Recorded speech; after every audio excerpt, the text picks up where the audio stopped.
后来继续来看鸿海集团的创办人郭台铭，到澳洲去争取到疫苗了后，返来台湾，隔离14天满期，今仔日来出关。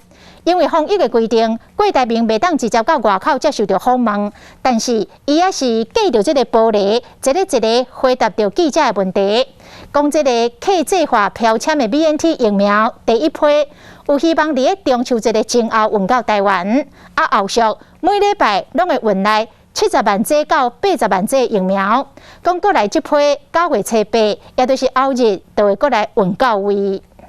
祝大家健康平安。经过14天总算解除隔离验，鸿海创办人郭台铭一家伙仔今日正式行出防疫旅馆。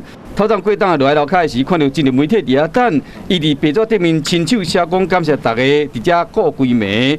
因为防疫规定，敢会使透过玻璃甲大家请安。头一批 BNT 疫苗伫7日到位了后，听讲后一批将伫7月到台湾。其实过档的都有一个时间表。所以我现在跟大家讲，我有整个的行程，周有疫苗。大概在往后往后在9月中秋节以后。澳洲的催会有效果，就算挂嘴暗，嘛使看到伊的笑容。佮伊对媒体比爱心。是讲指挥中心按算头一批93万剂 BNT 疫苗，23就要开始做过档的，有话要讲。缩短和你带这个抽查时间，这第一批不进数据都有，第二批呢，把它缩短1个礼拜。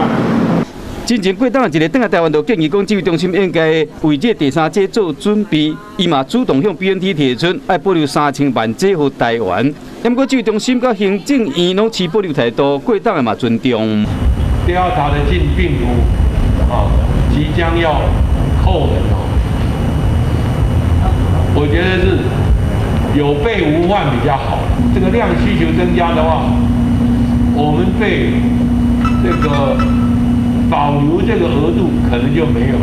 至于讲，陈市长讲第2批 BNT 到台湾迄一天，要邀请过档的做伙去接机。过档讲目前无这规划，即马上较要紧的就是疫苗赶紧入来。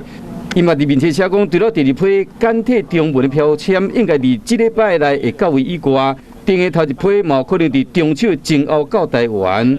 后手逐礼拜差不多有70到80万剂疫苗会到咱台湾，要提高台湾疫苗注射率，各界拢照叮当。